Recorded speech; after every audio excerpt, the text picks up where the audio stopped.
joining us throughout the morning, but I think we're going to go ahead and get started because we have a really full agenda. So come on in, get seated. Feel free to move down closer. You know, it's just as Fartun said.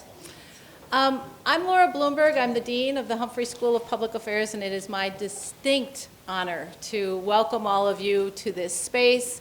I hope that you find yourself comfortable and feeling hosted and welcomed in this space today as you go through your day. We will be in this auditorium for part of the time and out in the Commons, which I'm going to speak about in just a moment.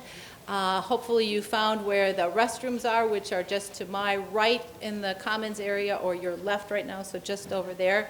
And please do make yourself at home. I'm really pleased that this year we have partnered with Isarun to organize an event to commemorate International Women's Day. I'm really proud of our Center for Women, Gender, and Public Policy and the work that they've done to partner with Isarun to bring this. So I'd like to, in particular, recognize Fartun Welly, who you will hear from in a moment, her colleague, Christine Dice, and my colleague, and really quickly becoming cherished friend, Tanisha White, Deborah Fitzpatrick from the Center for Women, Gender, and Public Policy, who all worked so hard to organize today's events, and I think we should give them a round of applause.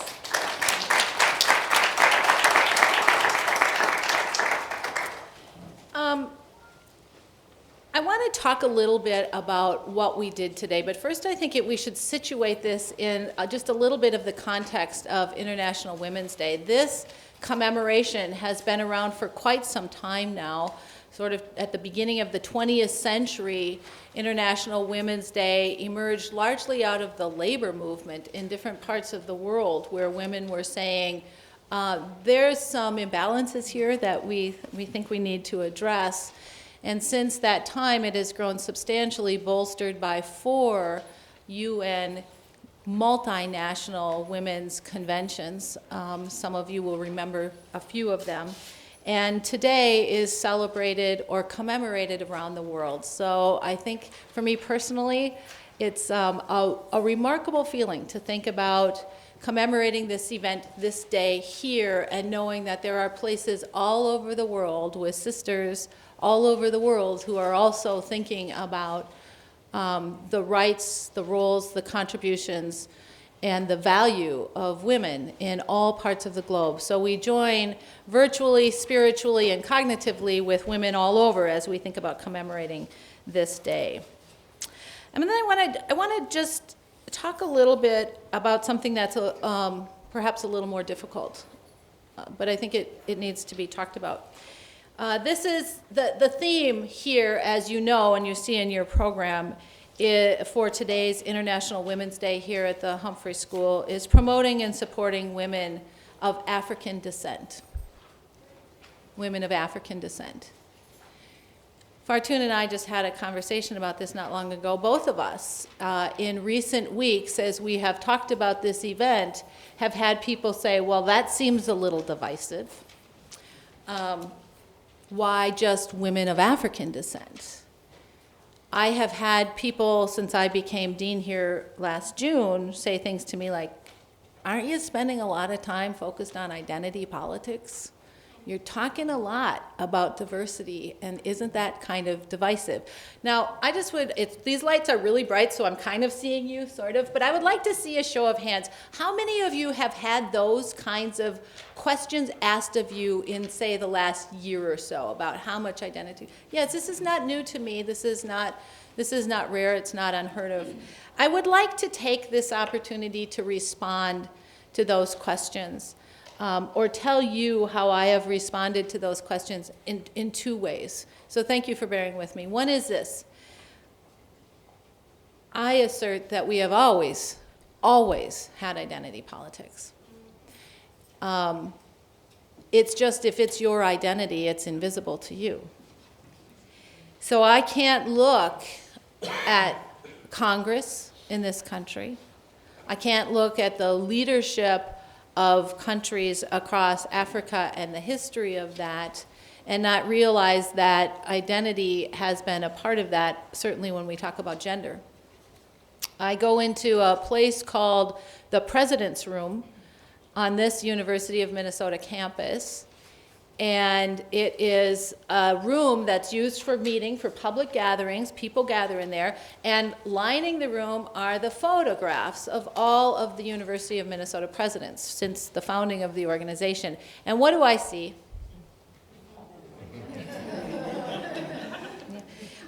Some great leaders there. I see, one, some great leaders, and two, I see identity politics. It's just not called that. I look at the history of presidents in the United States, and I see identity politics. So when people say to me, aren't you a little focused on identity politics? I kind of want to say, yeah, aren't you? So that's one response. The other, I want to share a story with you about something that happened here last night that was really powerful for me, and had me thinking a lot about this question about the pushback I've been getting from people, not everybody, but enough pushback, like you saw the hands go up in the auditorium, like you have had.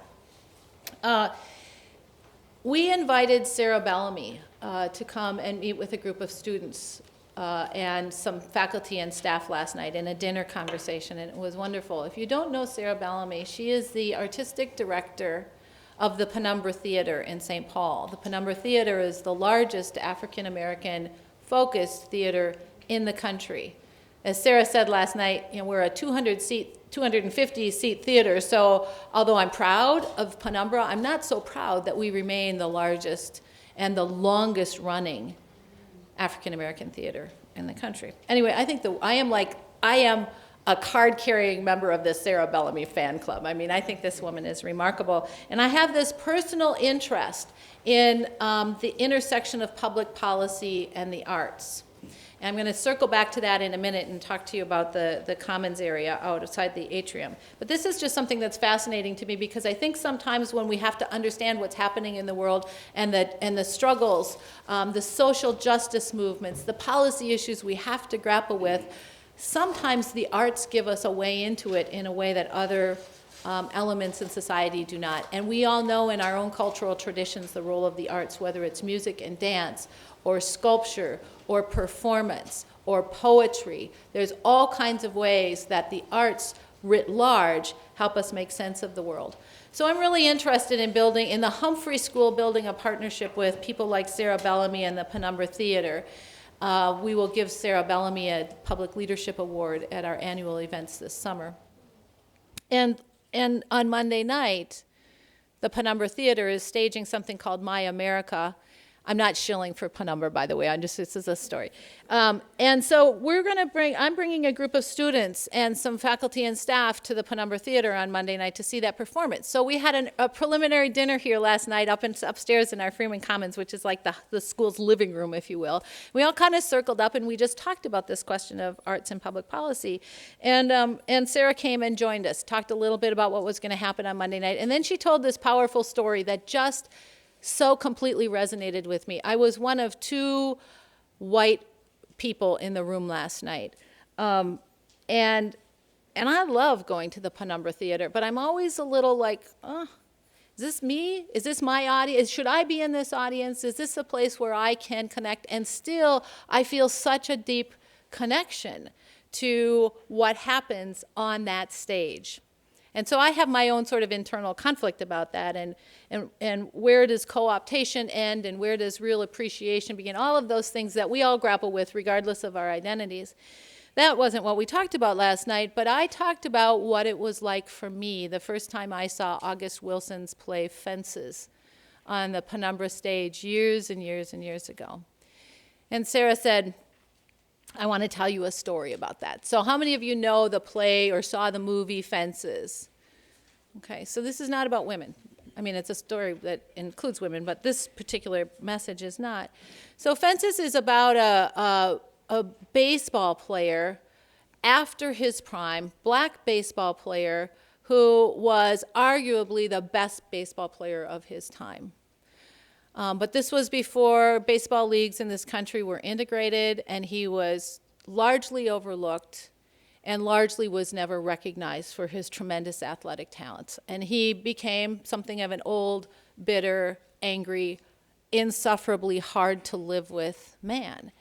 And the play Fences by August Wilson takes an unvarnished look at the pain, the love, the struggle within his family as he navigated being the man of the house, having been so completely harmed and oppressed by a society that didn't recognize his talents. And so what Sarah said last night was, what we aspired to do with August Wilson all those years ago, and still in his memory and in his honor, is to tell a story well, to tell a specific story well. And if you tell a specific story well and authentically with all of its cultural realities, then out of that may well emerge universal truths that touch all of us in different ways. That touched me as a middle-class white woman who has, as we all do, our own family history with struggles and relationships. But if we try to tell a universal truth as if there's not culturally specific realities, maybe we don't tell anybody's stories well. And that really resonated with me. We tell this story well, we look at something well, and then just allow universal truths to come out of it. Not everybody in the audience today is, as Judge LaJune Lange reminded me, we all are of African descent. But that notwithstanding, our identities, the way we think about our heritage now, I would not proudly say I am of African descent and, Fartoon, you and I, let's just, no, that would be silly. But still I believe that when we listen with intention and we explore a phenomena, a concept with real intention, out of it may well emerge universal truths for all of us. And so that's why I proudly say that this day, in this space, this year, International Women's Day will be focused on women of African descent. I make no excuses for that. I make no apologies for that. If somebody wants to ask me about identity politics, you feel free to give them my email. And I will tell them why that is a good thing to do. And I will also proudly participate as I'm able, because I think that there are for us many universal truths about womanhood that we can derive from any conversation like this. So with that, I welcome you proudly, and as hopefully a good school host in this space. Oh, I did say, I'm sorry, one more thing. I did say I would comment on the Commons. Many of you have been in this building often, and you know that for a long time we talked about the space out there as our atrium. This year we have again proudly renamed that the Joan and Walter Mondale Commons. And there's something really special about that for me. Partly, you name things because you raise a lot of money doing it. And we have raised quite a lot of money for student scholarships in the name of Walter Mondale, who is a remarkable supporter of this school, and incidentally, a remarkable supporter of today's event. Walter Mondale turned 90 in January. We commemorated his 90th birthday. He still teaches with us. As a former vice president, our students learn so much from him. And he lost his wife. He was married 65 years. He lost his wife, Joan. She passed away in 2014. And Joan was an artist and found her way into this kind of amorphous arena of cultural diplomacy through the arts. So when Walter Mondale was asked to serve as the ambassador to Japan, and they moved to Tokyo at a time where there was tremendous anti-American sentiment in Japan, he tried to do all these official diplomatic things, and Joan said, find me the potters in the neighborhoods where there's a lot of anti-American sentiment, and I just want to go and throw some pots with them. I want to learn their techniques. We don't need to speak the same language. We all have the same clay under our fingernails. and that's how she engaged in the world. And to me, that's a really powerful message. Whether we have students in this building who are artists or not is not the point. It's how do you find your way into somebody else's reality in a way that's respectful and authentic. And so we decided to not name the atrium the Walter Mondale Commons. We decided to name it the Joan and Walter Mondale Commons. And I hope you will take the time over a break or over lunch to notice that there's a display case of Joan Mondale's pottery in the new Commons. It was built by the Minneapolis Institute of Arts, who curated her work when she returned from Japan. And Mr. Mondale, the curator from the Minneapolis Institute of Arts, and I spent a delightful afternoon looking at Joan's pottery in Walter Mondale's condo and picking the pieces that we would put on display here. So take a moment to look at that and understand the role of this remarkable woman who is in many ways unrecognized in the shadow of a vice president, but probably most recognized by that vice president as the person who was hugely instrumental in his life and in the diplomacy that we try to celebrate out there. So I want to make you aware of that as you're in this space. And with that, I would like to introduce a remarkable woman in this community, something of a force for making things happen, and a great partner in the work that we're trying to do together. Please join me in welcoming the director of Issaroon, Fartoon-Welly.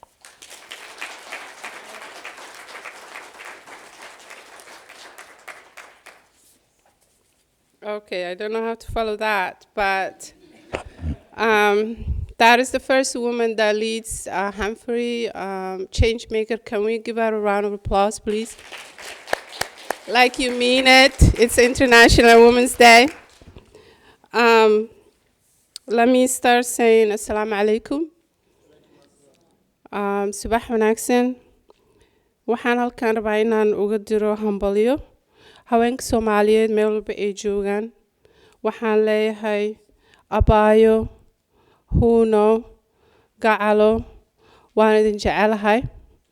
Waxaan ogahay Soomaaliya inayna waxba ahaan lahayn la'aantiina waa abaar. So I had to say that to my home country people. Let me say Happy International Women's Day. I would not be here if it was not my illiterate mom, who had worked hard for 6 children of my sisters and my brothers. She only had one dress, as I remember, for a while, but she never wavered. There's a sense of dignity and sense of proud. When we talk about resources and money and clothing, she used to say, the clothes you're wearing doesn't define you. The 3 things she taught us was be truthful. You can probably tell why I'm so blunt and I'm not fitting a Minnesota nice way. Also really be compassionate and really not just focus what just people tweet or put on a Facebook, but really invest in people's dignity in listening and looking at where people are going. And also being a community person. She probably didn't know about volunteerism, but what a lot of women do is really supporting one another and creating a women's circle. So why are we talking about African Descent Women's Day? Issaroon's work is really focused on strength-based. When we always talk about women of African descent, whether she's from Brazil or from all over the world, there are a few words that are associated with us. Poverty, lack of resources, infant maternal mortality rate, being invisible. As a young kiddo growing up in poverty world with a widow, that doesn't sit well with me. I always say, why aren't we talking about the strength? Why are we only looking at the things that only deficit people are looking at deficit are seeing? It was my mission and my dream to bring women of African descent and all women's strength. And what we're doing today here is really bringing up all of African women's descent strengths. And as Dean Bloomberg talked about, I usually get a lot of text messages or Facebook messages. And I wasn't offended when people say, Fartoon, you're very aggressive, you're agitator, you're unbelievable, you're difficult to work with. I get all those adjectives. And I actually wear it proudly because that tells me I'm doing something that no one else does it. But I want to step back and say, why would some of my friends, like my really white feminist friends, who we agree 60% of the time, and 40% we don't agree on anything. I'm also aging, so I thought I should just step back and say, what's making them feel that African descent women, who by the way, Judge LaJune is one of them, Commissioner Carter is one of them. They were born here. They were like hundreds and hundreds of years here. But that gene African made a lot of women uncomfortable. And I said, the reason you're asking is exactly why this has to happen. And I also thought about it from the 24-year-old panelists to all the way in the middle-aged 50 women like me and others who are here. If you look at the panelists today who are sitting here, who are going to talk about not the deficit-based issues, but are going to talk about all the solutions, the smart, cultural relevant strategies that these women have, is more than 250 years of experience sitting today here. Just marinate that.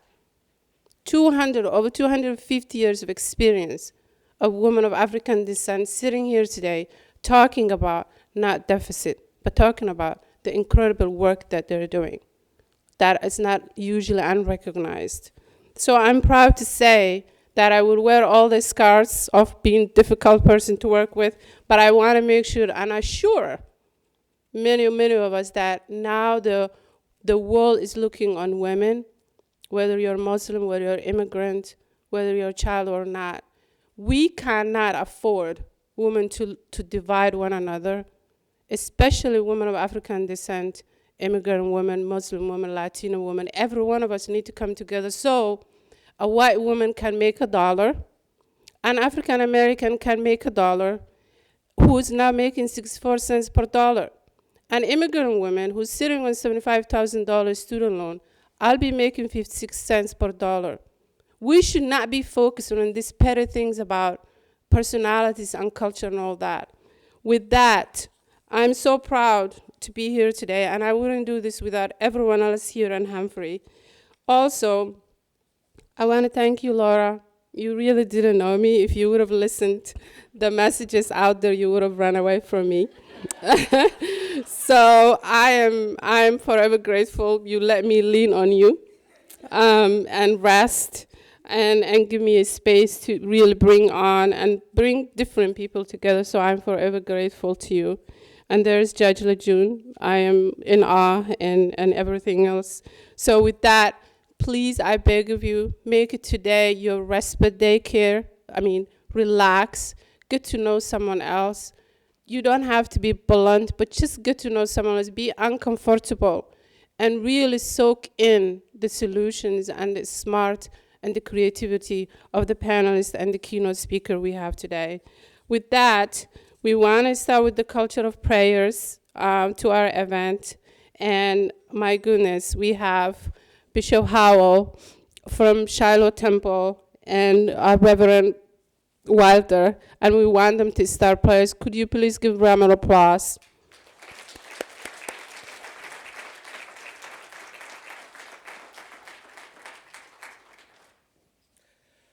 Thank you very much. I am very honored to be a part of this. And man, this is wonderful. So let us bow our head. Our Heavenly Father, we thank you. We thank you for being who you are. You see all, you know all, and you're aware of all. God, you assign us our work, our task. And then, God, you equip us in order to do those tasks. Today, God, as we gather together here and we deal with what stands before us, we ask for your wisdom, your guidance. We ask for your love, your mercy, and your grace. We ask for your blessing. We ask that you would be in our midst, taking control, leading and guiding us into areas of our life that we have not dealt with. And help us to heal, overcome, and be delivered. God, forgive us of all our shortcomings, all our failures, and God, bless all our effort to make things better in this world. In your name we pray. Amen and amen.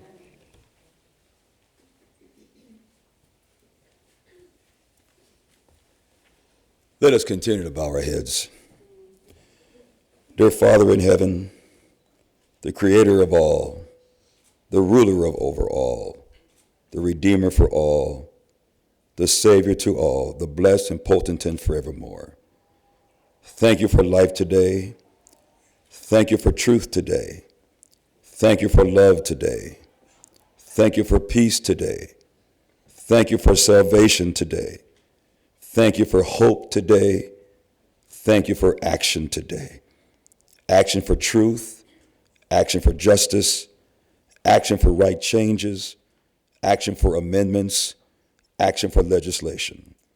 Against discrimination, against sexual harassment, against unjust wages, against unfair treatment, against misogyny, against rape, against unjust labor, against slave labor, against sex trafficking, against hate, against poverty, against infant mortality. Who else can give the power to do something right?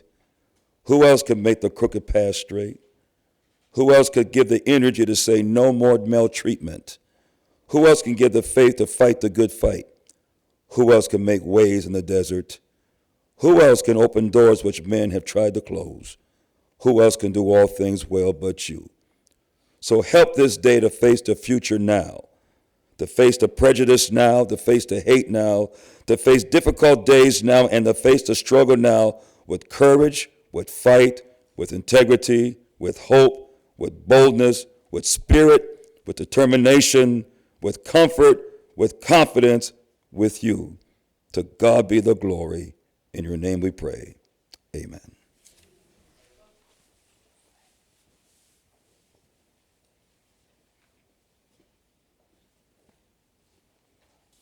I say amen again.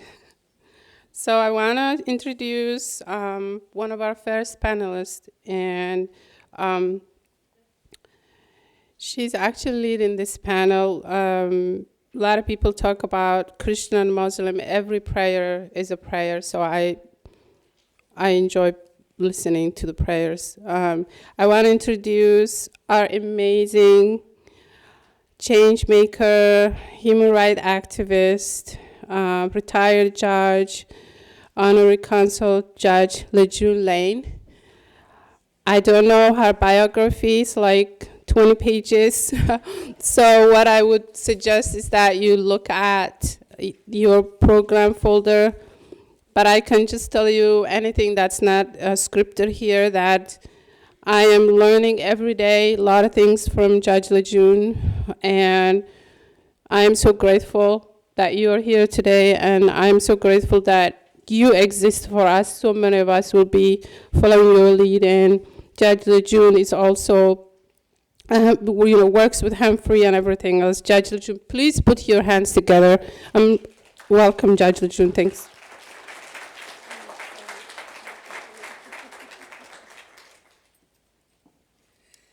Good morning.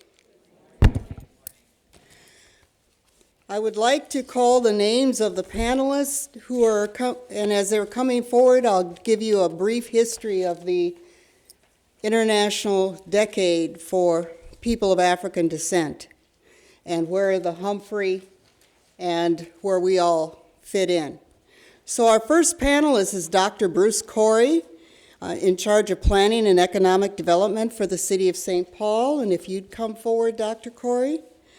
And then our next panelist is Kenya McKnight. She has worked on economic development and is the president and founder of the Black Women's Wealth Alliance. And Ikram Koliso, would you come forward? She is a student who studied at St. Catherine's in public health.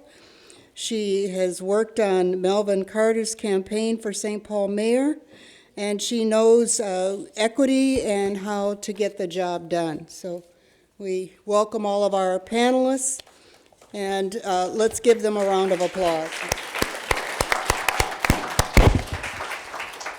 Just a short note to history. In 2001, partially at my request, Dr. Sam Myers agreed to hold one of the world conferences on racial and economic equality on the sidelines of the South African UN World Conference in Durban, which was focusing on racism, xenophobia, and other forms of discrimination.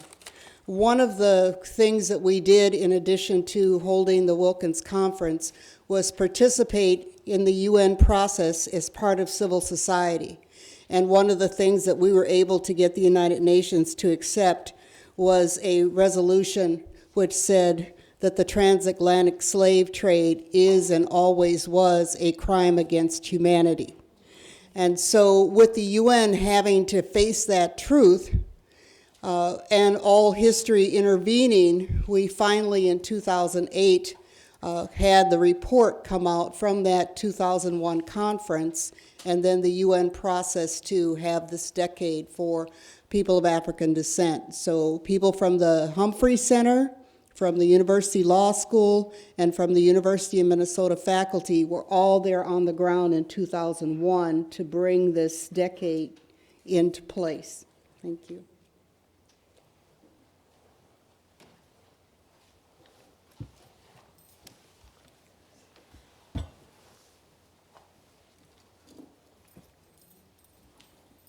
We are going to begin with Dr. Corrie as our first presenter.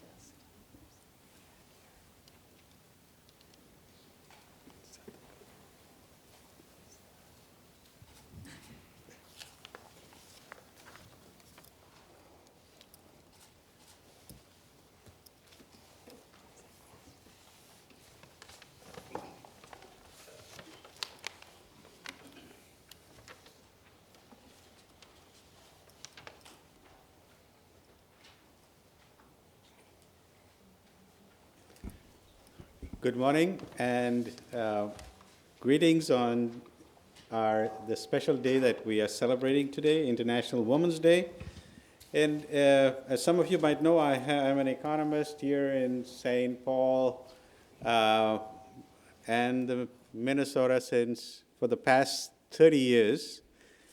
And if I were to put my PhD on the line for the single most effective economic development strategy, especially in low-income communities, I would say is to focus on the mother and the child as being the most effective and documented by numerous studies. And so as I focus on economic issues in the beginning of this great conference, I want to bring to light two stories that could help to share the context of what I'm talking about. So when I first came here to St. Paul, I would go to St. Peter Claver Church, which is an African-American church by the freeway in St. Paul. And I was adopted by a lady. Her name was Grandma Wilson, and when she died at 102 years, 102 to 104. Very vibrant, and if you want to know how she was, you'd have to look at her grandson, I believe, Paul Williams, who is now leading Project for Pride for Living, right? So if you see his talents, you'll see, multiply that, and his grandmother or grandaunt was such a vibrant woman. But she influenced what I'm doing today in many ways, because when I would go to visit her in her home, she would fix me soul food, and in return for that, I would do some work for her. And then she'd tell me the stories of her life, and part of the stories was how the freeway came to the Rondo area, divided it, she lost her home, and when the freeway was coming in 2005, the light rail was coming through St. Paul at that time, I remembered her story, and with a group of people, we talked about the World Cultural Heritage District. And out of that emerged concepts like Little Africa, Little Mekong, Rondo. And as if this was ahead of his time, the other day I was on the panel with Dr. McGuire, who is behind the new United Stadium, soccer stadium in the Midway area. And he was talking about how the world is going to come to St. Paul because those international soccer games are going to bring people from all over the world. And I talked about how we can connect those two things. The other important story that lends supply to some information that I'm going to share today was after the elections in November 2016, I was in a community forum, and there was a considerable anxiety among the Muslim community about the future. And I was at a meeting in Woodbury, and someone I knew later on came up to me and said, you know, my daughter was very anxious about going to school today after this because of all the context of the days. And she took up this study that I did on the economic contribution of African immigrants and showed it to her daughter and said, put your head up and walk high because you are contributing a lot to Minnesota, and don't forget that. And I think that was a very powerful use of information and facts.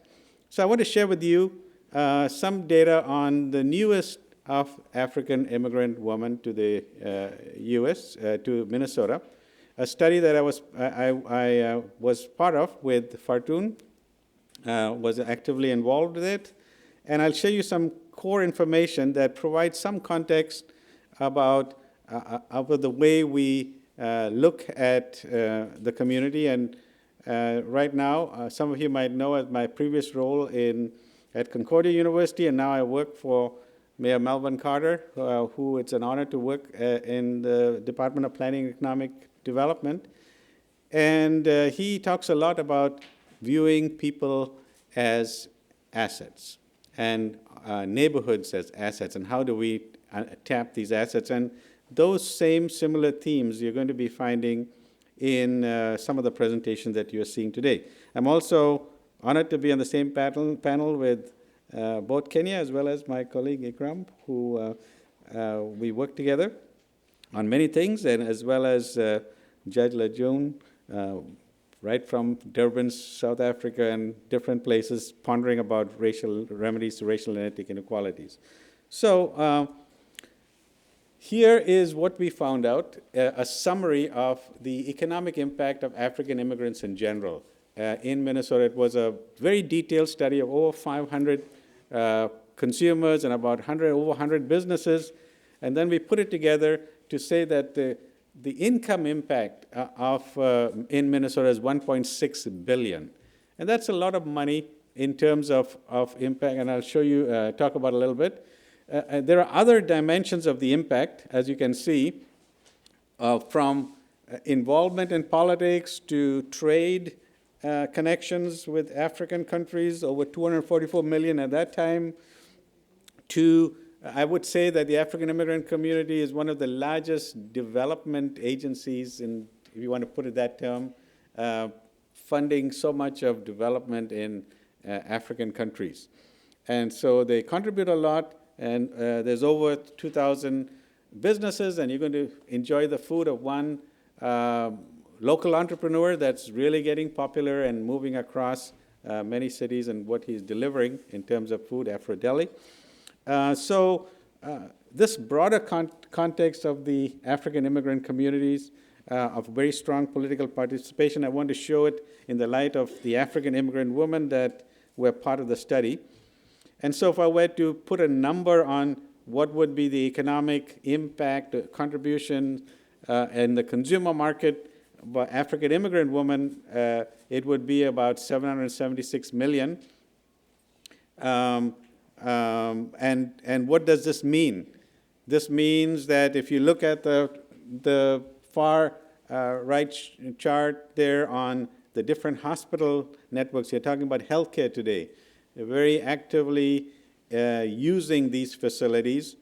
If you look at the center graphic, it's around the stores like the Sam's Clubs and the Walmart and the Targets of the world. Or if you look at the automobiles or the different, we have these numbers for all different sectors of the economy. So if you think about one cash register as $1 million, and behind that cash register is one person who's employed, then you could see if all across the metro area in Minnesota, if those cash registers went silent, what would be the impact on the local economy? And if you look at it in the positive impact, how are these communities playing an active role in those economies? Some of the findings of the study was that, and I'll show you some data that would correspond to that. High entrepreneurial spirit, especially reflected in African immigrant women, and you don't have to see the data, you just have to go to the ethnic malls or businesses, and you see some really remarkable stories in mainstream circles, how not only have these entrepreneurs worked in the inner city, but they're transforming areas like fashion and sports and other areas with new products. We also have a high level of civic engagement. And so let me show you some data to show you what I'm meaning. Now, let's talk about civic engagement. And if you can see from this data of the people that we surveyed, the female voters or people who participate, there's a higher rate of female participation than males in the political process. And again, it's not surprising. Anybody has gone to a primary caucus or anything, you'll see this in very visible. The other day, somebody told me just before the recent primary, so what do you think, the Somali groups are going to capture the primaries in these caucuses that are going on? And I said, there was a commercial I used to see a long time ago. I think it was Estee Lauder, of a very beautiful woman, and the tagline was says, "Don't hate me because I'm beautiful." And so the question I was saying is, if you ever went for those caucuses and you saw people sitting there from 4 o'clock to midnight, sitting there till their person, whoever they wanted to vote, got elected, then you know it's all hard work. They are participating in American politics the way everybody else is doing, and they're beating the other people at the game.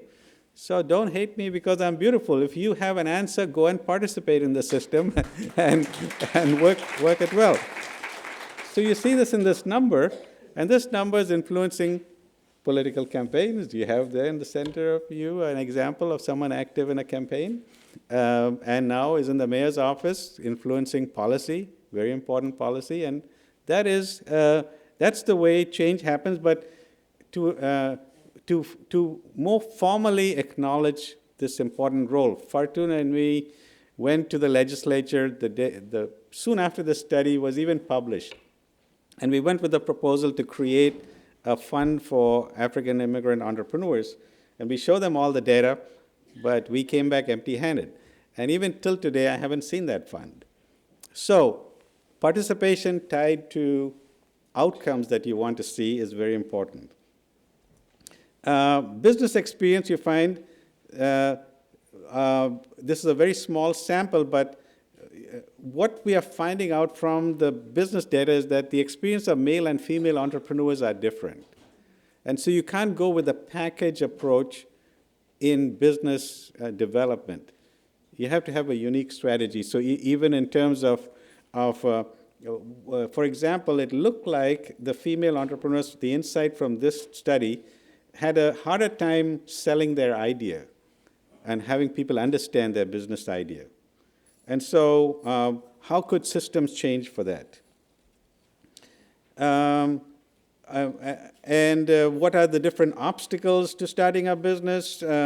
Again, it's good to have a unique lens. One size will not fit all. African immigrants also pay a lot in taxes, and so an estimate that we came out was $183 million. and I know Fartun uses that number a lot, and other people use that number a lot to talk to legislators, because just as the business people are not getting it, policymakers also do not get it in terms of strategies and policies and investments that need to be made in the community. But now they're getting it, and if they're not getting it, it's happening faster because people are being elected from African immigrant communities to champion those kinds of issues in a more visible way. We also talk about the housing market, and if you think about people, because of religious reasons, home ownership is not as prevalent because of, has to be more friendlier products, and because of other reasons, you find a lot of rental presence in the market.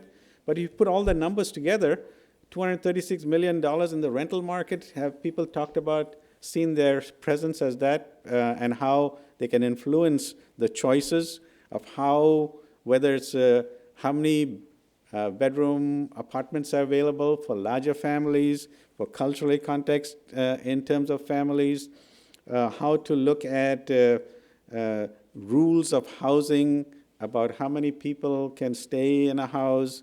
All of those things need to be addressed. And home ownership, it's a $1.2 billion in home ownership in residential real estate assets. So a brief overview of an economic presence in Minnesota, which is very powerful and which is very evident, and it provides the basis of the leadership that you're seeing not only here in this room, but as we go forward. And again, I'm very honored to be invited to share this information with you, and would be happy to answer questions later.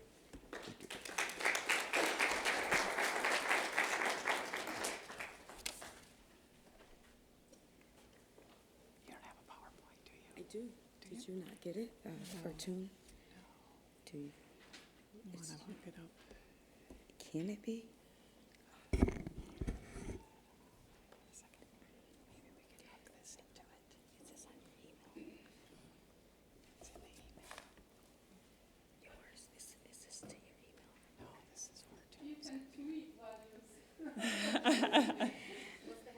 Would you want me to just let me see if I can pull it up here? No, I sent it to her. Sorry about that. Happy International Women's Day. I have no press for progress. Yeah. Let's see, it's not, let me just see if she put it in here. It's not this one, is it? No. Okay.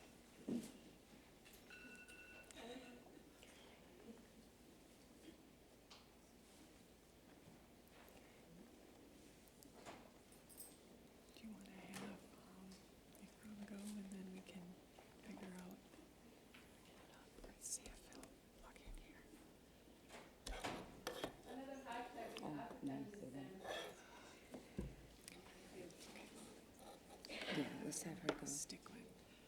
And I'll So- talk to Cartoon. Okay. Okay. Judge LaJune? Maybe we can have Ikram go while we get our technical issues settled? Did you have you didn't have, did you have a PowerPoint? You do? No, I don't. Okay, all right, go ahead.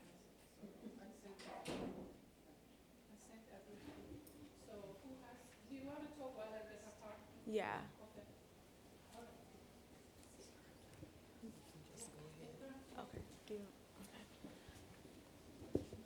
Is this on? It's on. Okay. So my name is Ikram, and I am a policy associate within Mayor Melvin Carter's office. And Fortune asked me to join you all here just to kind of share my experience of being an African American woman and going through college and kind of jump-starting my career. So my family and I are from Ethiopia. We migrated here in early 2004, just for more opportunities. And so my parents sacrificed everything in their life to be able to bring me here so that I can get the education to flourish and grow. And so leaving because of the challenges that we did have back home coming here, I didn't really anticipate the challenges that I would face here.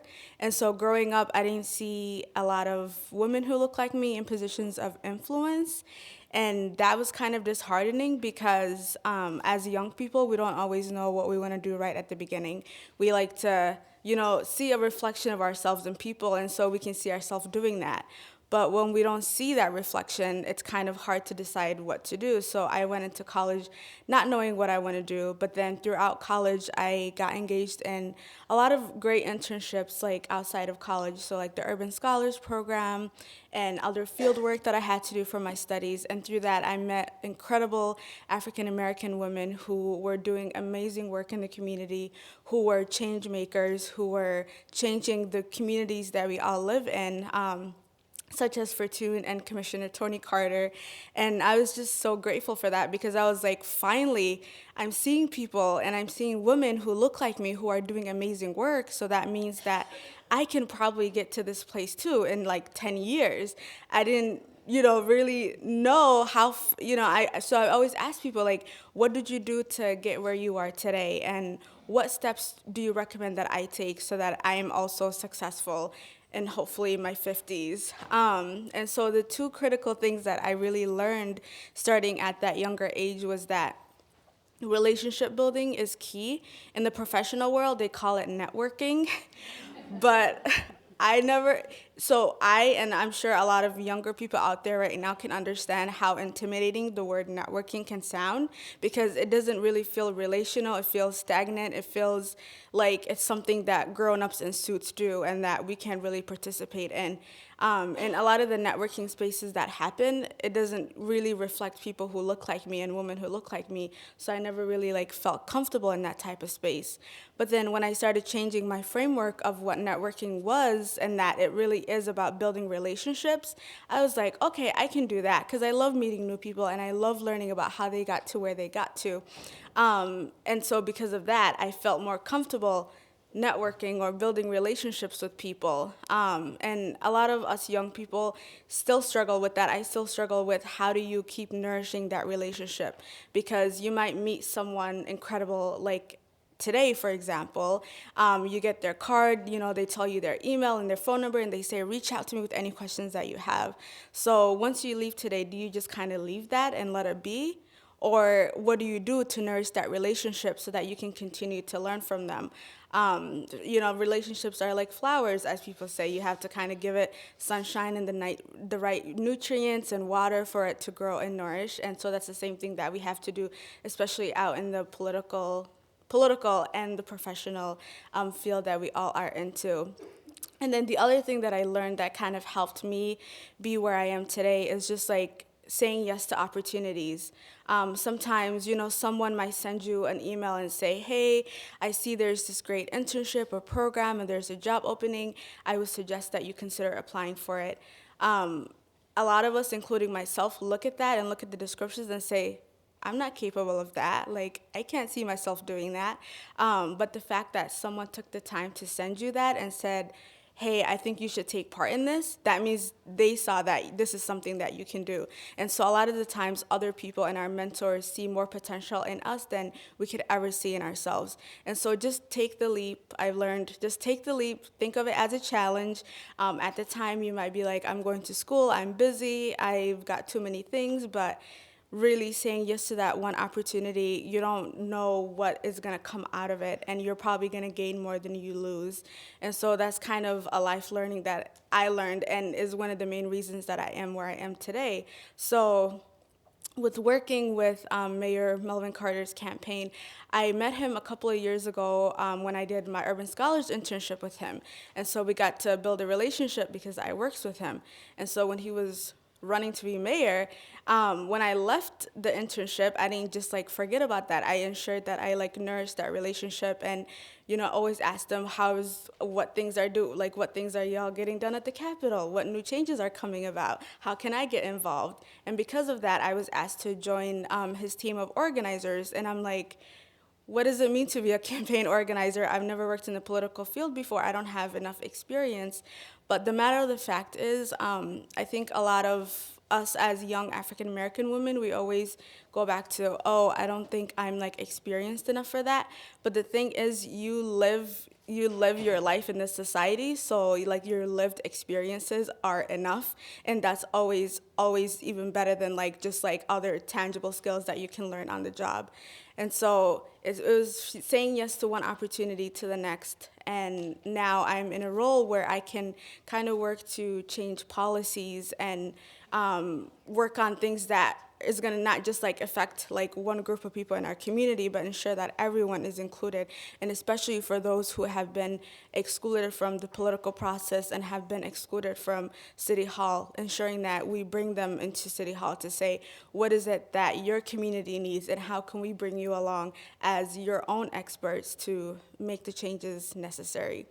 And so overall, as young people, I would say the best advice that we can follow is build those relationships and make sure that you work on them, because it's hard work. You can't just meet someone one day and consider it done.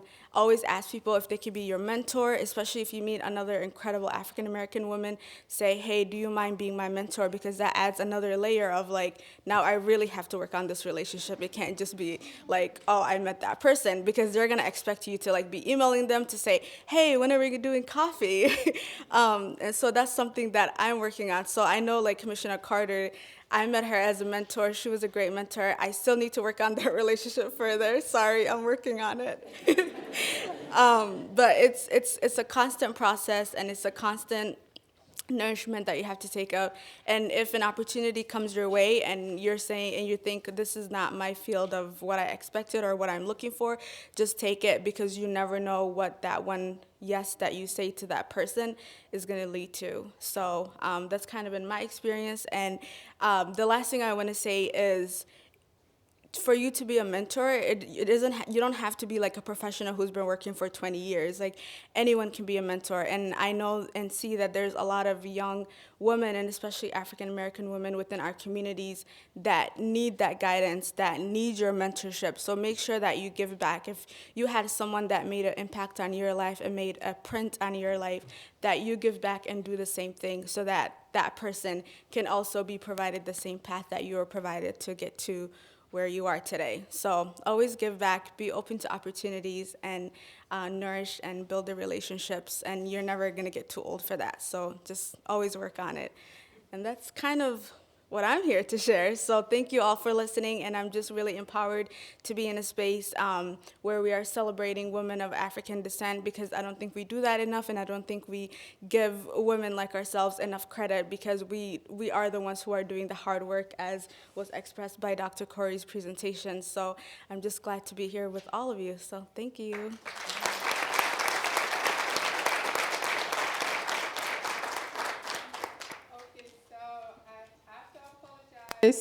Planning everything, and I had to mess up Kenya's PowerPoint, so you can tell my heart is racing. So your Kenya's PowerPoint is coming up.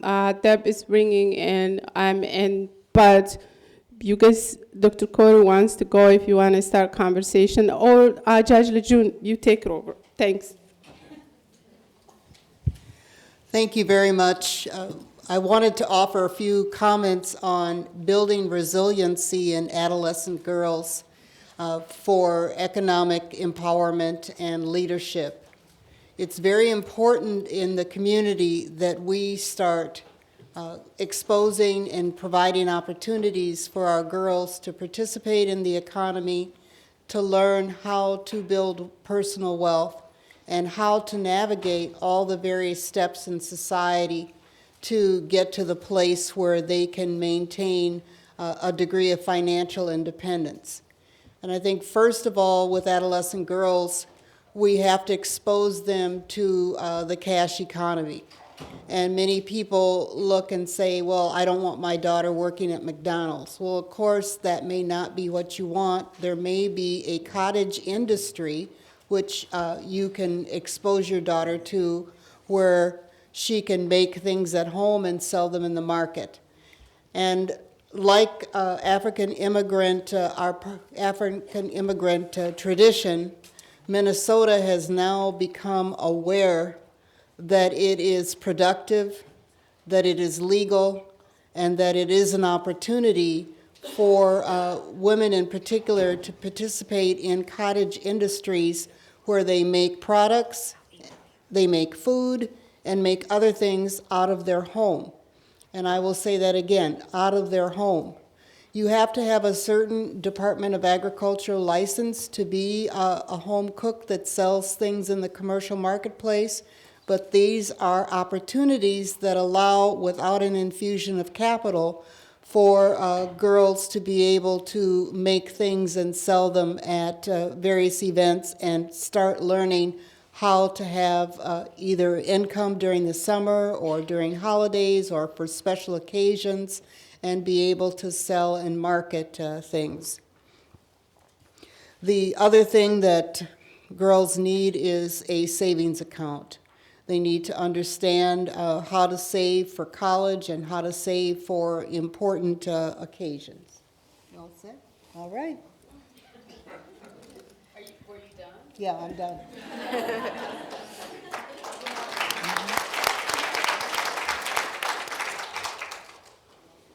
Good morning.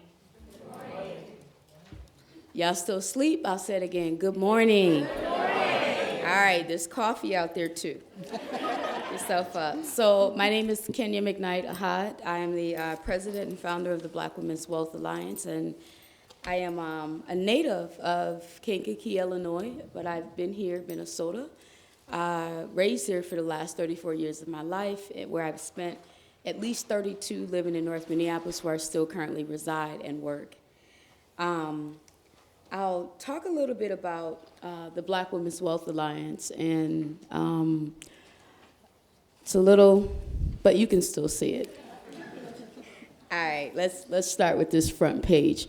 So our work is met with both asset and deficit. And what we've done is we've called ourselves the historical Black women. We think part of uplifting the diaspora of Black women is to also recognize the differences and the uniqueness of who we are, because we all come with our own set of history. It's important not to completely blend everything, but to lift up that, we have identities that are tied to our history.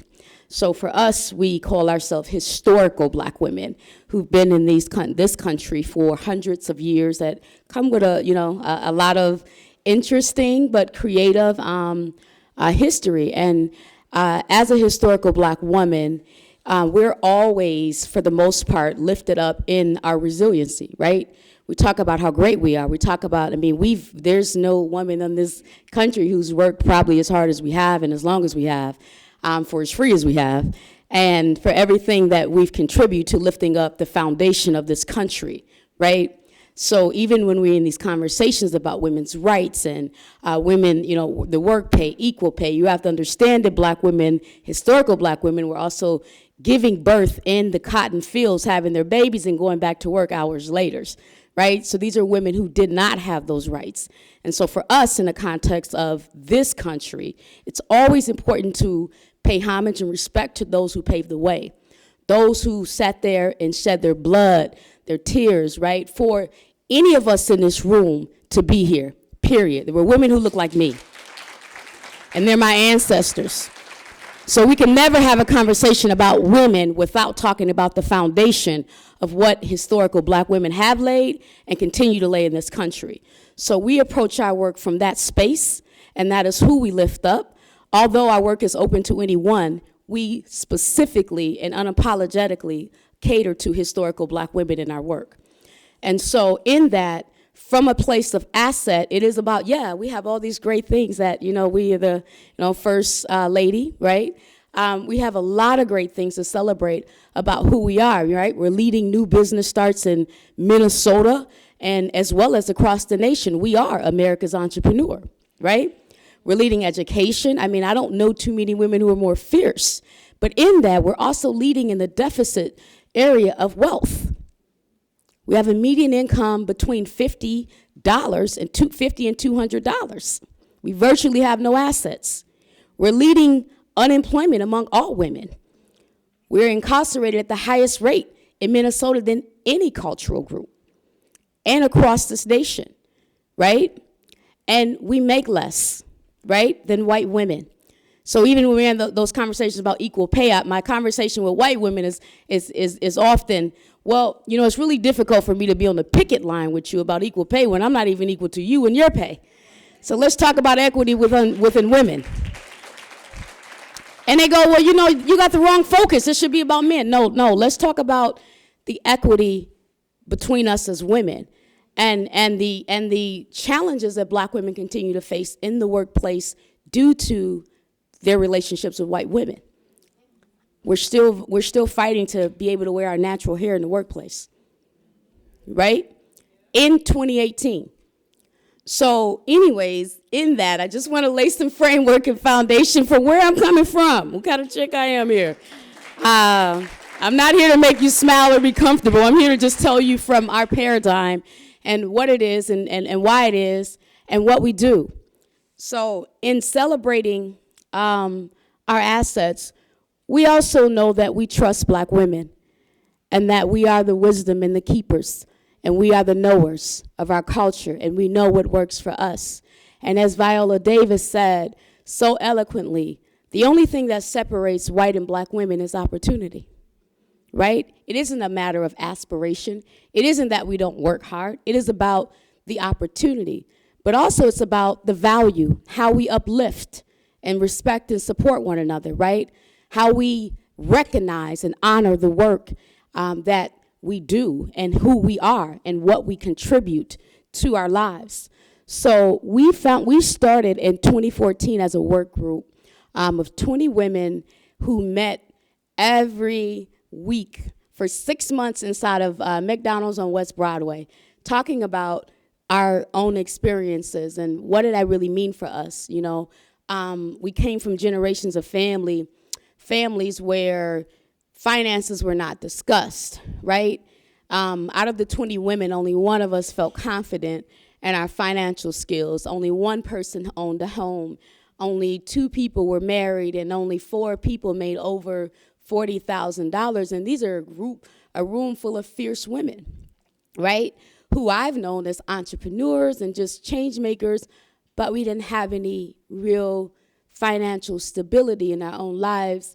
And we were still out here trying to do what we got to do for the community, but we're struggling. So in that, we thought about, well, we've been a part of all these programs. We had all these leaders, all this other stuff. You know, we hear it. We're there. We see. And we've been a part of everybody's program for this or that. But it still wasn't penetrating what needs to be penetrated, right? Everybody's not Oprah, right? Love to be, but the reality is, and so we can build up to that, right? We need the Oprahs, right? But we've got to build up to that, right? For some of us. And for some of us, we probably won't get there, right? And that ain't the aspiration because she's not the benchmark, but she's part of something that's important. So what we decided is that we needed our own cultural space that was about us. Wasn't just about being women of color, but, you know, something that celebrates who we are, where we can talk how we talk. Because, I mean, if you know anything about historical black women, I mean, we're diverse in ourselves, right? We talk differently, but we do come with a certain way that we talk and think, right? That is different that we do when we're not in front of a lot of people. So we no longer want to have to mask, you know, ourselves in this culture where we've assimilated, right, to doing what folks identify as proper, this or that. We just want to be us. And so, you know, get a little hood or whatever that means, you know, for us. So we decided that we'll create our own cultural space and create our own community of practice, or I should say recreate, because we're not doing anything that black women haven't done before. This isn't new. This is just something we're doing now in this time, but black women have always organized this way. And so for us, we created the Black Women's Business Alliance because most of us were entrepreneurs, and we decided that we would teach ourselves. We would draw on the wisdom and strength of other successful black women and bring them in to share their wisdom with us about how they made it, how to do it, right? And to create this intergenerational network where we would each one teach one, our own cultural things that we do anyway, but we wanted to more formalize it. And so that's what we created. But then we started thinking more, and Dr. Brittany Lewis, who I seen in the room, hey, Brittany, shout out to Brittany Lewis up there. She's really fierce, and you'll hear her later on the panel. She worked with us to create we thought that we had all this national data on black women, but we didn't really know what was going on locally as much more than our conversations. So we thought that we would do a report so we can know more about what to do. So Dr. Brittany Lewis worked with us to create Minnesota's very first report on the economic status of black women. And in that, we began to look a little deeper to look at what the real deficits were with us. And there were 3 categories that we came up with. One was assets. 23% of black people in Minnesota own homes, which is very low. 2 was business.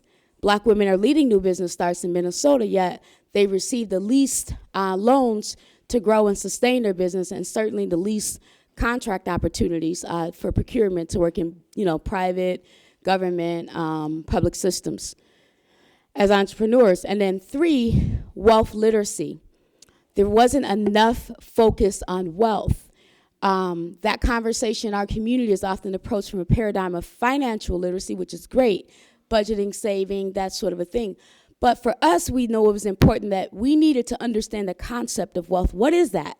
Is it just getting a home? What is it? And what are the tools, and how does that work? And how do we have access to it? So those are the 3 things that we came up with from the report, and we changed our name to the Black Women's Wealth Alliance as the broader focus, and business as an element of building wealth, but was not our core focus. So in that, we also decided to become a B Corp, a public benefit corporation. Our community is saturated with nonprofits, and there's folks who are doing great work, but we also believe that there's a strong culture of dependency in our community, and there's a lot of reasons for that. But for us, we wanted to be a fresher breath air and become this social enterprise that will promote self-sufficiency and build on the aspirations and the possibilities of anything that we imagine in our lives to be successful. So in that, we decided that it was our job to model what we're talking about, and not just talk, but to model it. So we are a for-profit B Corporation, which is a new business model, but we're also the first Black female-owned public benefit corporation in the state of Minnesota. It's simple for us. A nation can rise no higher than its woman, and the conditions of the Black woman will always dictate the conditions of the Black nation. So if she's not stable, our nation is not stable. If she's not well, our children are not well. And it's from that paradigm that we approach every aspect of our work, which is why she's front and center. Now, getting to the money. One thing that's also important in our framework is building on the Black buying power. How many folks have heard of the $1 trillion buying power by show of hands? Okay, get familiar with it. So the Nielsen, there's a report done by the Nielsen, it's a research firm that talks about Black people in the country having nearly $1.2 trillion buying power. So not having assets is not the same as not having any money necessarily, right? You might have a little couple dollars extra, left over or something, but we're not directing it towards building assets. So we do have some spending power. It's about where we spend our money, things we use our money on, that sort of a thing. Well, in this country, Black people have currently $1.2 trillion spending power. And guess who controls that money primarily? Black women. So our analysis, right, we've had to do our own homework to find out about ourselves, because one of the things that's really important is that he who controls the image controls the reality. And if anybody can tell you who you are, they can tell you what to do. If a person can tell you who you are, they can control everything about you. So it was important for us to develop our own analysis and our own narrative and understanding for ourselves, and to educate our own selves about who we are, what our power is, what the opportunities are, and what our responsibilities are as Black women to redirect our dollars towards building generational Black wealth. Currently in the state of Minnesota, Black women are nearly 80% of the head of their households. Across the country, nearly 60%. In general, we control nearly 70% of the Black dollar across the nation. We are the financial primary decision makers of our household, married or not. That means something. That means that when we think about this $1 trillion buying power that we have, that is greatly influenced by black women. So when we talk about black wealth building, if we're not talking to the financial decision maker, then how do we make that real? Right? We can't until we focus on, not exclusively, because just so we know, let me just back up and say our work is not done at the expense of black men. They are a great value to who we are. They're our fathers. They're our sons, right? They're our husbands. They're our cousins. They're our uncles. So that isn't where our work is based out of, like we're stronger than men. That isn't it. We're a unit. But as a, black woman, we also know that if we're influencing the economics or the finances of our household, married or not, we have two things that we can do. We can either be educated enough to redirect that to help make good decisions, to build real wealth in our household, or we can spend it aimlessly and continue to let our dollars leave out the household, right? Which is what we're currently doing. So our work is about educating black women about what we call the power of our financial leadership, the opportunities we have to also redirect that towards building black generational wealth, and 3, what our responsibilities are as the managers of our household. So in that, we do it in 3 different ways, and I'll wrap up here. Oh, this is our team. These are our board members. You might know some of them. One of them you'll hear from shortly, Clara. So, and many folks know Dr. Rose Brewer. She's been a strong leader in the economic field for a long time, and women in general. We do it through 3 different ways. We are rebuilding our Wealth Academy that focuses on wealth literacy. And we're introducing cooperative business training to teach black women how to open up collective businesses. And then we currently have a home ownership program that we do in partnership with Washington County Community Development Authority. This Saturday at 10 o'clock, just a quick plug, is our info session for our spring home ownership. Last year, we launched all 3 of these, and between August and December, 479 black women physically engaged us and participated in our venues. So our work is important to our community. We've laid low so we can stay alive, and try to figure out what this really is, because as much as we feel the way we do, the work is also shaping us, because if it isn't relevant to the women we serve, then it doesn't matter. So we've just kind of had to let it take its course. We serve black women across Minnesota, but we are based in North Minneapolis and Fremont and Broadway, the 1200 building, so that's Fremont and Broadway, next to Breaking Bread. We depend on the strength and wisdom of other black women to help us. We're the experts of ourselves, but not of each area, so we partner with folks to help deliver that. And we encourage any of you, all of you who want to support us and be a part of it, help make it better, help make it right, work, to join on. But that is what we're doing, that's how we're doing it, and that's why we're doing it, and that's what we're after.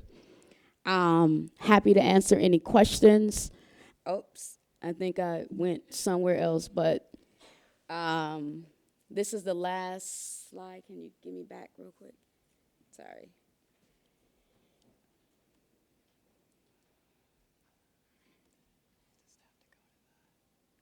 Oh, okay. Thank you. All right, got it. So that's pretty much it. And this is a picture of most of the women stayed, but for our meet and greet, we had about 160 black women show up at our meet and greet, and we took a collective photo for those who stayed afterwards. So this is what it looks like, and our goal is to build here, but to grow globally, nationally, and continue to affect black women in a positive way, to not only see themselves as asset, but to actually build real assets that we can pass through generations for our families. Thank you. Do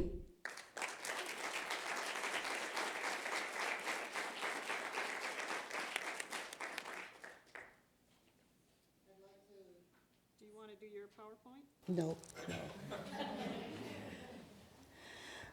I think my emphasis was well heard, adolescent girls. So we're going to, first of all, thank all the panelists and then open it up for questions. So, yeah.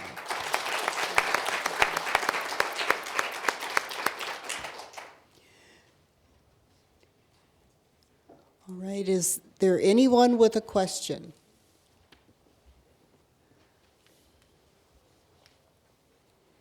All right, there's one here. You can, is there a microphone? It's more, I'm just processing more than anything, so I'm trying to articulate my question, but it's thinking about, well, first of all, thank you all, because it was fantastic. I've taken a lot of notes. But when you talked about kind of, sorry, okay, sure. Hi, Sophia Khan, I'm with Medtronic. I lead inclusion and diversity for that company. But my question was around, obviously being at Medtronic, I think about health. But even if not at Medtronic, I think about health for my own community, Asian community.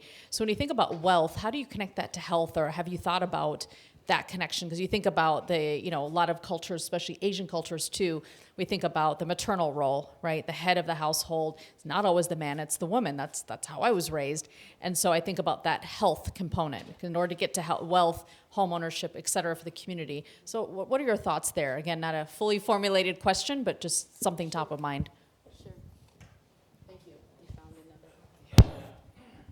And I know when Miss Claire Sharp comes, she'll kind of, she'll really deal with that a lot in her work. But in addition to Black women leading maternal health issues across Minnesota and the nation, again, Superwoman is tired.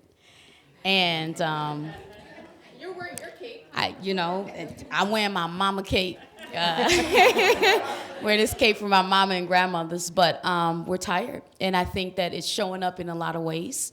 We think about fibroids, there's a lot of compounding issues. And so what we do know is that Black women do carry a very large burden economically, that definitely there's an intersectionality between wealth. First of all, wealth is not just monetary to us, That's important, that system, because the society we live in. But culture is our biggest tool and leverage for wealth. And we teach from that paradigm. So all of our classes are taught from a cultural specific standpoint, one. And we talk about the history of our people in that particular space. But when it comes to health, it is about our mental health. It is about our emotional health. It is about our spiritual health, and how every area affects our ability to move in the financial space. If you don't feel confident, right? If you don't feel inspired, right? You're not really likely. I'll just say this last thing. This one lady yesterday told me she now works at Breaking Bread. She came through our home ownership class, and she's been a part of a lot of our venues. And she said she looks so happy every time I see her now. And I did not know her before this. She said, thank you. And I said, okay, She's like, well, no, I didn't know that it was possible until I started coming to your venues. She said, and it opened up my mind to make me think that I can do something for myself. And she said, so since I've been here, I've been doing this and I've been doing that, and I got a job here now. I was a little depressed before, but you made me feel strong and gave me some pride, and thank you for that. And now I feel better. And I'm taking these classes to become a caterer, right? And I'm also learning about cooking healthy because I'm here at Breaking Bread and they make everything from scratch, which is different. I have not done that. And so if that kind of gets to some of that, I'm saying that for us, it starts with that inspiration, because you're beat down everywhere else. But it also starts with that history, that culture, to say that our people have done this. Our people are doing it, so that we're inspired from ourselves to be well, but also to perform well and to progress. African descendant people come from a gene pool that has allowed them to survive the most horrific indignities known to mankind. But we have had in the United States all these different factors that impact our health and impact our economic ability. And so there's going to be a separate panel on health, so I don't want to step on that panel, but I do want to say that globally, there is a relationship between educational attainment and health. But for African descendant people, they come to the United States healthier than historic African American people. They stay here for 2 or 3 years and their health begins to decline. And so we cannot escape the racial component that also impacts health of African descendant people at all economic levels.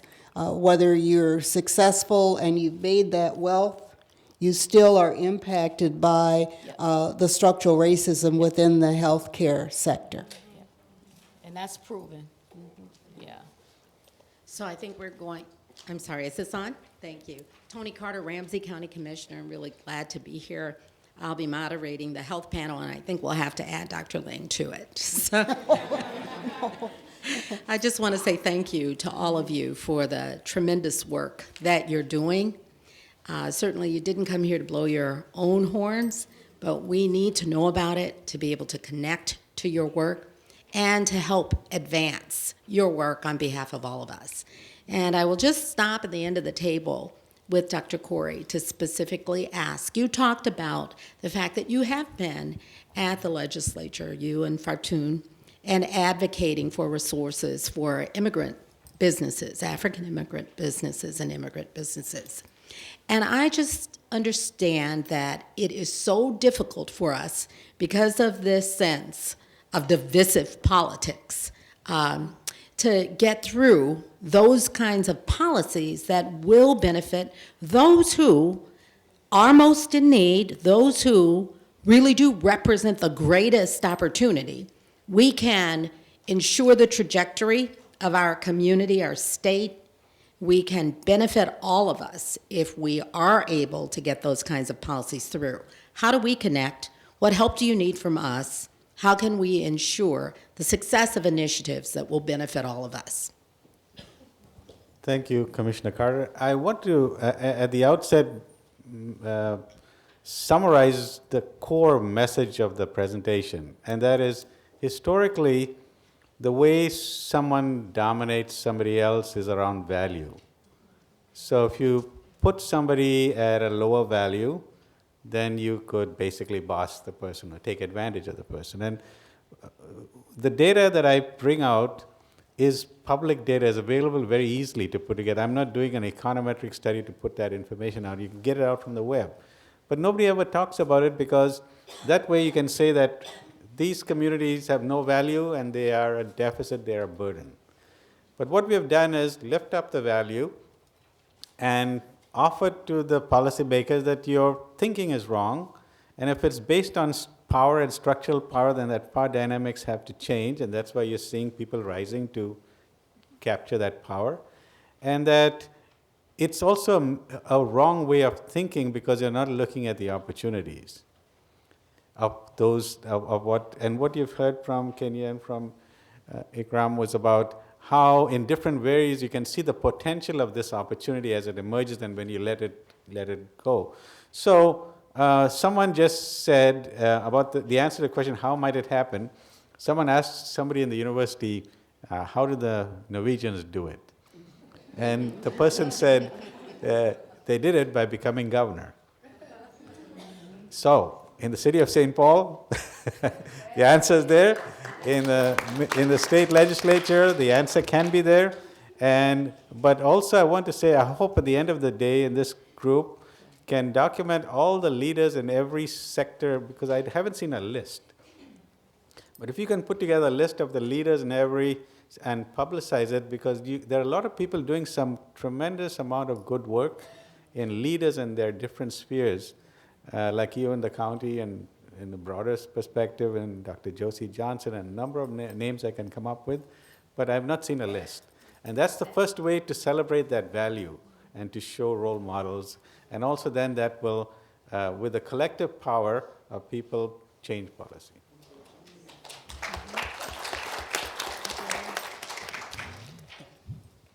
Yeah, my name Is there is another Lucy. question? Yes, Okay. I'm Lucienne Frotilong. I just want to ask, first of all, I want to thank you all because I'm beginning to feel excited. It's just the beginning of the program, and I'm feeling there's something lighting up within me. And I want to thank you all. And as somebody from African descent, most of us come in here as adults. Unfortunately, we become infants when we come here into this community. So it is always difficult to understand how to negotiate and initiate ourselves into this community. Do you have programs that you can help to transition those of us who are adult infants within the community? And also to Dr. Corrie, I really love your statistics, and my community is having something on immigration on the 15th of March in which I am participating.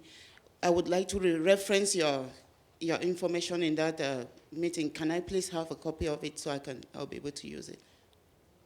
Thank you. Sure. I'd be happy to help in any way if that's what I heard you say, and we can talk and connect. I mean, and certainly, I think for us, we're always open to, sharing. I think in general, as Black women across the diaspora, we have to do a better job at diversifying what that really is and means. It's often either African American or Somali or something like that, but we don't talk about the other variations in our identity, such as the Liberian community, right? The Gambian community, like the West African and other diverse sets. So I think that this is a great thing that Fartun has put together, and we should give her another round of applause for that. She doesn't like all of that, but Black folks exist across every cultural group you can name. And so being able to have a space where we can actually learn and share and learn and grow from one another is important.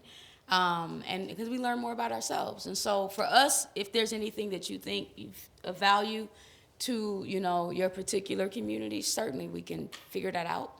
I don't know about other folks and other programs, but,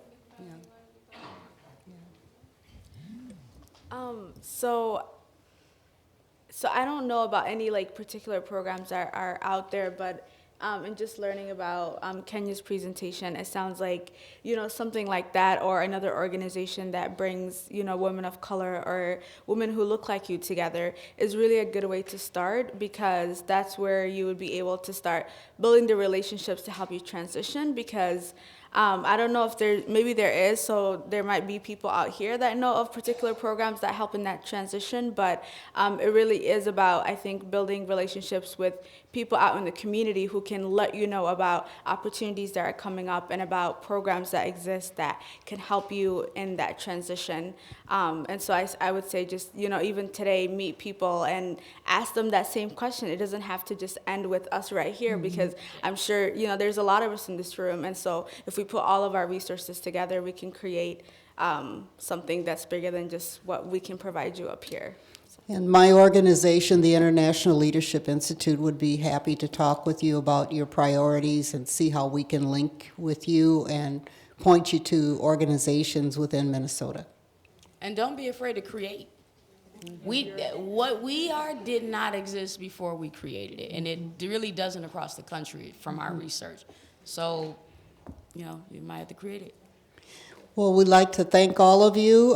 There'll be a short break, and thank you very much for your participation.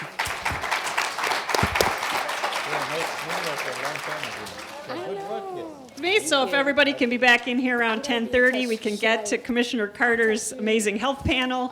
And thanks very much.